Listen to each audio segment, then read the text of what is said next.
Hello, Wake Up New Zealand, Karasaki speaking.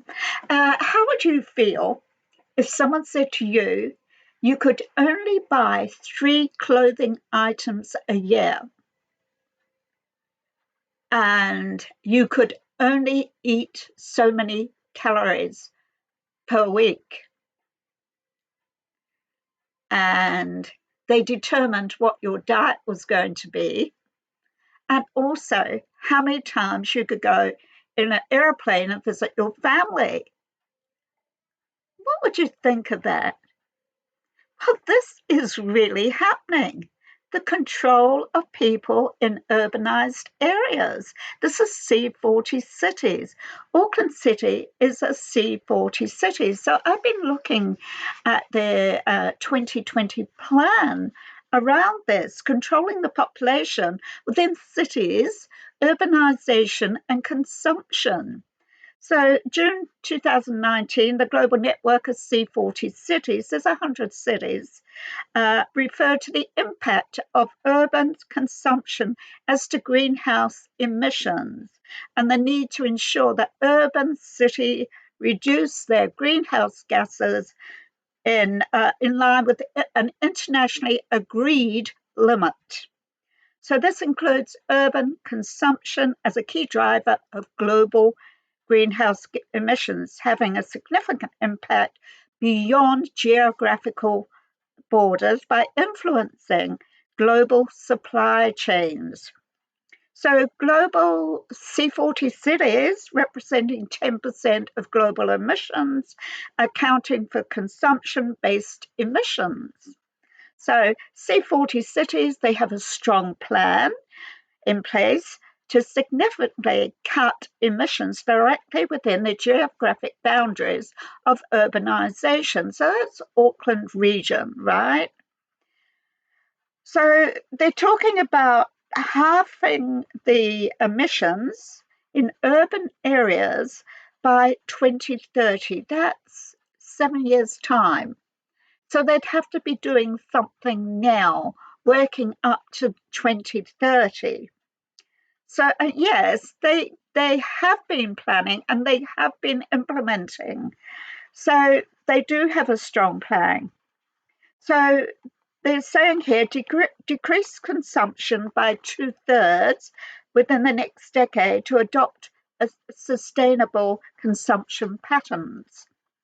So they've already set targets to take meaningful action from buildings, energy, transport, waste, food, textiles, private transport, aviation, electronics, clothing, household items. Clothing.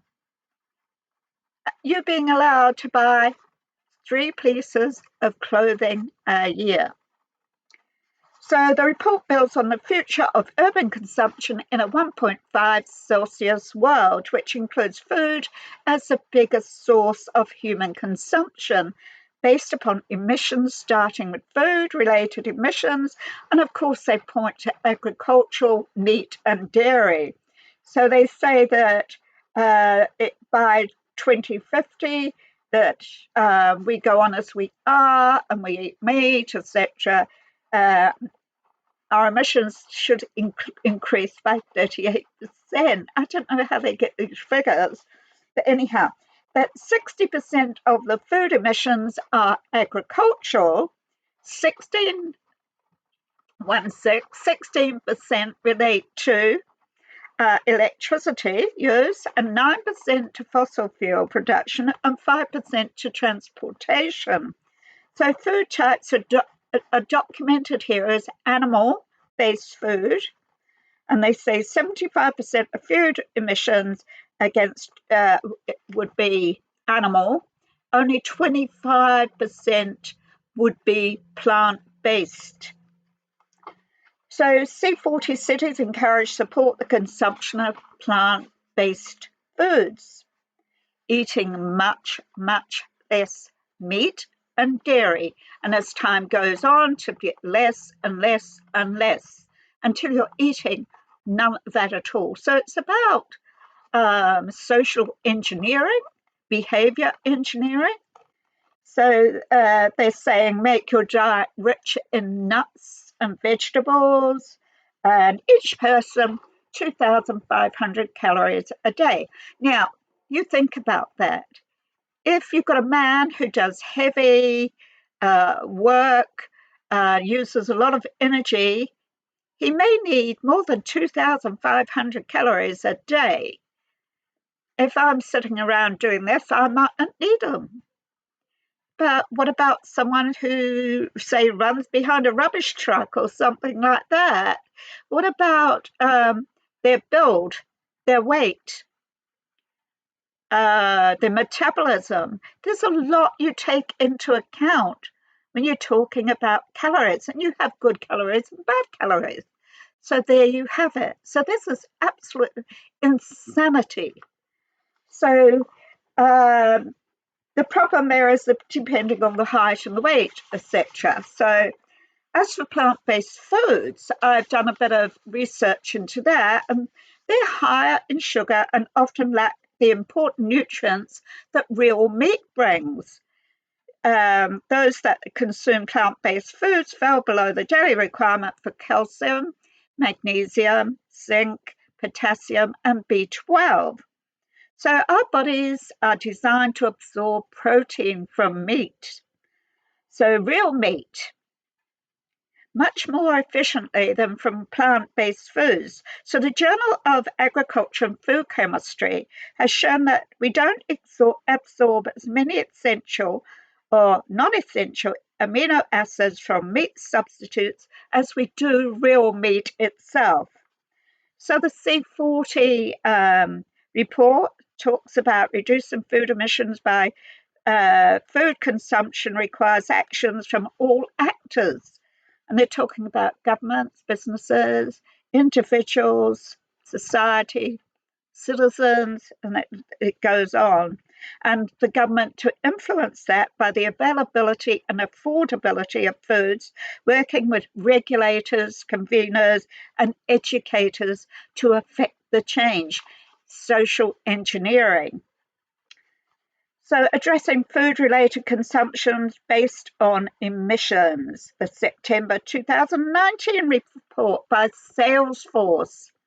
Who's Salesforce? Well, they're a customer relation management platform that enables businesses, customer data, sales operation, and marketing campaigns. And they're partners with Microsoft. BlackRock owns large shares in Salesforce. They own 66,756,973 shares in Salesforce. So does Vanguard. They own shares in Salesforce. And BlackRock is the biggest asset manager of coal, oil, and gas in the world. World Economic Forum, Biodiversity Cities by 2030, Transforming Cities, the guiding framework for cities to transform their relationship with nature and urban development. Global Future Cities, 2019 to 2020.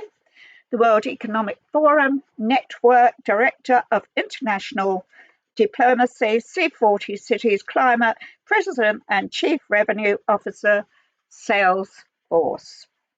Reducing private vehicles by 30%. C40 cities have no driving day programs. That's already happening in South Korea, where they give a reward system for not driving.